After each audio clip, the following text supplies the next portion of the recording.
Okay, I thought today we'd take a look at the Electric Answer Man. It's a nature quiz game. This came out in 1969. You can see the box claims that it's computerized. Lights up to flash the answer to over 100 interesting questions. Uses one pen light battery. And blah blah blah blah. So basically on these cards, each side of the card you can flip them over, there'll be more questions. And how many questions do we have on this one? You got 3 by 1, 2, 3, 4, 5, 6. So 18 questions per side it looks like.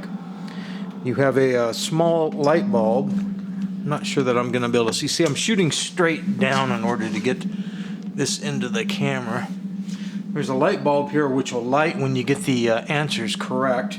You have these two probes, and one probe you would put into the question that you're thinking about, and the other probe would go into what you think is the correct answer. And they're obviously kind of knotted together at the moment. I should have unknotted these right before I started the camera, but hey, we're playing with this together. If you can't play nice. Alright, here we go. Alright, now we're free. So let's pick something. This one says, what is hot liquid rock? Okay, I guess we all know that's going to be lava. So I put the probe in there.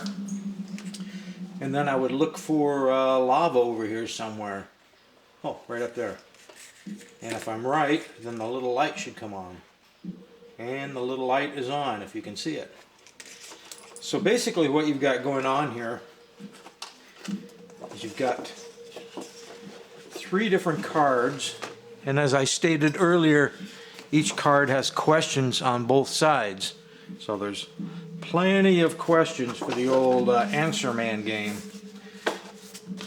And basically, your light and that pen light battery and these 2 probes are just a continuity checker. If you put these 2 together, then the light should come on, which it does. These foil traces, which are just stamped, they put foil on here, then a stamp comes down, just like they make a jigsaw puzzle, except instead of cutting all the way through the cardboard, it only cuts through the foil part. So it leaves basically a printed circuit board, if you will, of traces. And they know that a contact point from this one, and if you were to follow that over anywhere along here, that would turn on the light, and this one would follow along over to here, for example, so anywhere along there. So they have their own little nest of places that the current can flow through. On the back side, you don't have to do any electrical connections to the foil in a design like this, because the foil is just to complete the circuit between the 2 probes.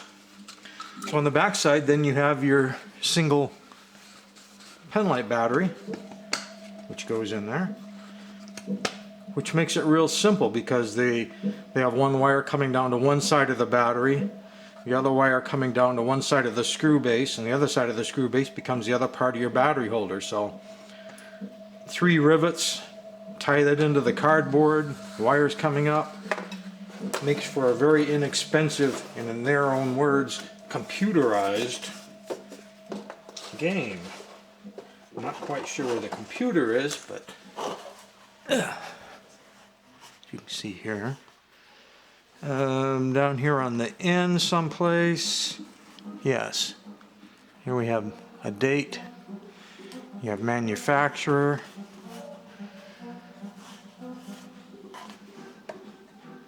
Both end panels seem to be the same. Barzim. Don't know who they are, but they made this particular version. In past videos I've already talked about, but we might as well look at them since they're exactly the same type of toy. So hang on, we're going mobile. Over here in my normal gaming section, we had, for example, right here, we had Wiry Dan, and Wiry Dan works the same way. You put a battery in there. In this case, Wiry Dan's face, the lights behind his face, lights up. Here's your 2 probe wires that you push down in the questions and the answers. And of course then there's the more well-known Robot Sam, the Answer Man. You can see his little red light bulbs right up there, and there's his 2 probe wires.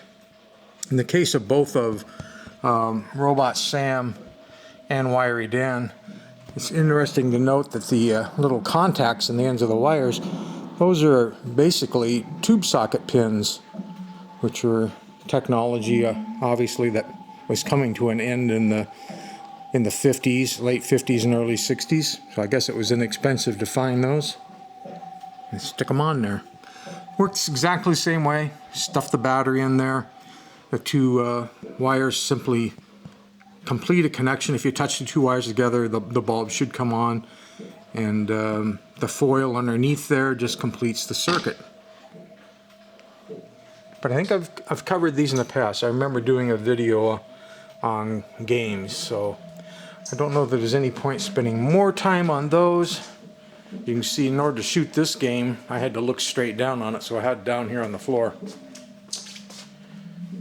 So there we have it. Computerized electric Answer Man.